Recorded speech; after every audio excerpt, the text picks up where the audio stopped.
directement aller dans un océan, et celui qui va continuer sur la droite, lui, ce sera le Nil que nous connaissons, qui va passer par les villes d'Égypte avant ensuite d'aller dans la mer. Ensuite, il y a l'Euphrate. L'Euphrate trouve sa source en Arménie. Ensuite, elle va passer par différents pays qui appartenaient à l'origine à l'Empire romain. Alors, dans les livres, c'est écrit qu'il passe par Rome. Est-ce que là, Rome, il mentionne exactement le pays de l'Italie qui passe par l'Italie, ou est-ce qu'il mentionne, il veut faire allusion à certaines contrées qui appartenaient à l'Empire romain? En apparence, en général, lorsqu'il parle de Rome, c'est plutôt des anciens pays qui appartenaient à l'Empire romain.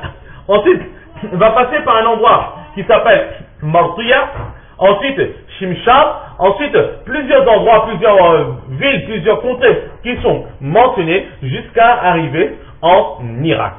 Donc l'Euphrate, là c'est sa source, qui trouve sa source donc directement en Arménie. Et dans un récit du Muslim Sharif, il est dit qu'il y a deux autres rivières qui coulent sur terre et qui viennent directement des cieux du paradis. La première rivière, c'est une rivière qu'on appelle le Sayhan. Et le deuxième, c'est une rivière qu'on appelle le Jayhan. Le Sayhan et le Jayhan. Ces deux rivières viennent directement aussi du paradis. Ces deux rivières viennent, de l'Arménie, d'un endroit pas trop loin de la Syrie, ces deux rivières, et ne pas se tromper entre le Sayhan et le Jayhan, ne pas se tromper avec le Sayhun et le Jayhun. Il y a deux rivières, le Sayhan et le Jayhan, qui trouvent leur source à proximité de la Syrie, et il y a deux autres qui s'appellent Jayhun et Sayhun. Le Jayhun et le Sayhun, eux, ils trouvent leur source à proximité de la Russie, à côté du Bukhara. Et là, ce sont deux rivières terrestres qui n'ont rien à voir avec les rivières qui viennent directement des cieux, comme le Nil, l'Euphrate, ou encore le Sayhan ou le Jayhan. Maintenant, au sujet de ces rivières, certains commentateurs de hadith disent que ces rivières viennent directement du ciel. Sauf qu'elles ont pris ressemblance avec la terre.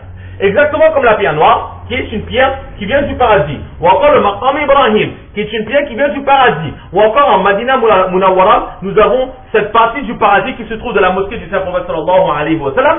Alors, ce sont des pierres qui viennent du paradis. Et d'après certains récits authentiques, il dit que ce sont des pierres qui sont en émeraude.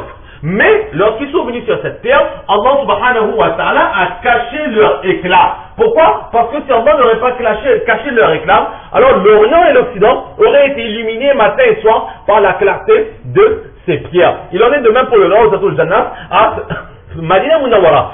Donc exactement comme pour ces pierres, Allah subhanahu wa ta'ala a caché les éclats de ces pierres. Cette eau aussi, ces eaux viennent directement du paradis, mais Allah subhanahu wa ta'ala a caché les éclats de ces eaux-là. Donc ça ressemble à de l'eau normale, exactement comme le Maqam Ibrahim ou bien la pierre noire, ça ressemble à des pierres terrestres, mais ça vient quand même de l'au-delà. Ils ont quand même leur bienfait. Alors il en est de même pour ces eaux. Maintenant, Ibn Hazm, alayhi rahma, lui il est d'avis que leur appartenance au paradis tient du domaine du fazilat et non pas de la réalité. C'est-à-dire que Ibn Hazm nous dit que ces eaux, l'Euphrate, le Nil, le Sayhan et le Jayhan, lorsqu'on dit que ce sont des eaux qui viennent du paradis, cela ne veut pas dire qu'ils viennent directement du paradis. Comment est-ce qu'une eau qui vient d'en haut, où est sa cascade pour descendre, comment est-ce que ça arrive en bas, etc.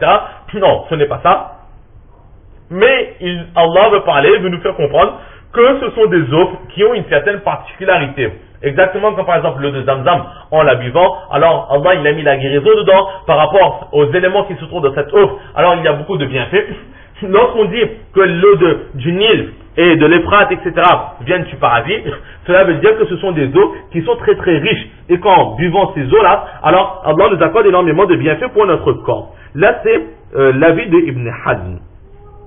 Pourquoi on dit ce qui se base dessus? Parce que dans les récits, il est dit que la personne qui va boire de l'eau du paradis, cette personne n'aura plus jamais soif. Et dans le paradis, justement, on ne ressent pas la soif, on ne ressent pas le paradis, etc. Et combien de personnes qui ont déjà bu l'eau du Nil, l'eau de l'Euphrate, mais malgré cela, ces personnes sont toujours assoiffées. Donc là, c'est la preuve que ces eaux-là ne viennent pas du paradis. Mais Ibn Hajar al-Asqalani alayhi rahma, il va clairement rejeter cette opinion. Et il dit que l'eau, ces eaux-là, effectivement, ils viennent du paradis. Théoriquement, étant donné que ce sont des eaux du paradis, nous aurions dû ressentir un changement, ne plus avoir soif, ressentir une fraîcheur intense en buvant ces eaux. Mais c'est comme si que nous buvons de l'eau normale. Effectivement, mais pourquoi est-ce que nous ne ressentons pas cela de ces eaux-là? Parce que cette eau, en venant sur cette terre, elle a été mélangée, elle a été infectée, elle a été imprégnée par les particules terrestres. Exactement comme le Rawdatul Jannah. C'est un lieu et un morceau du paradis. Et dans le paradis, normalement, il n'y a plus de fatigue, il n'y a plus de colère, il n'y a plus de haine, etc. Mais combien de personnes qui entrent dans ce Rawdatul Jannah, lorsqu'ils sont dans cette partie du paradis, ils ont toujours soif, ils ont toujours sommeil. Combien de personnes qu'on a déjà vu qui sont en train de dormir à cet endroit? Combien de personnes qui sont obligées de se lever pour aller aux toilettes? Combien de personnes qui sont obligées de se lever pour aller manger, pour aller boire, etc. Alors que tout cela, toutes ces attitudes, ce comportement, il ne doit pas y avoir dans le paradis. Mais comment est-ce qu'on ressent cela dans le Rawdatul Jannah qui est un morceau du paradis? Ibn Hajar al-Asqalani alayhi rahma, il dit que ici, ce sont des particules terrestres. Tout ce qu'il y a à proximité de cette terre, ces eaux, lorsqu'ils ont coulé sur la terre, donc il s'est imprégné de la terre terrestre. Le Rawdatul Jannah, là où il est, il y a de la poussière terrestre qui est entrée dans cet endroit-là, qui est aujourd'hui un frein à leur qualité initiale. Ces freins-là, ces particules terrestres, ces morceaux de terre terrestre, cette poussière terrestre, les personnes qui vivent sur cette terre, etc., sont en train de mettre un voile sur les qualités de ces eaux-là et de ce Rawdatul Jannah. C'est pour cela qu'on ne peut les ressentir.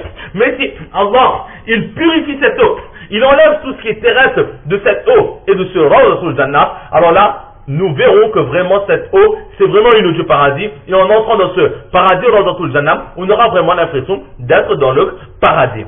Et en donnant cette explication-là, nous comprenons très clairement qu'exactement que comme les particules terrestres sont capables de cacher, d'annuler les bienfaits de ces eaux qui viennent du paradis, de ce morceau du paradis lui-même qui est à Madina Munawwara, de la même façon, lorsque le cœur humain, le cœur qui doit se remplir de la lumière d'Allah, qui doit se remplir de la proximité d'Allah subhanahu wa ta'ala, lorsque ce cœur va se remplir des maladies spirituelles terrestres, telles que la haine, la rancune, la jalousie, etc., etc., alors toutes ces maladies-là seront pour nous des freins pour atteindre le degré de ihsan. Exactement comme ces particules terrestres empêchent cette eau de donner de toutes ses qualités et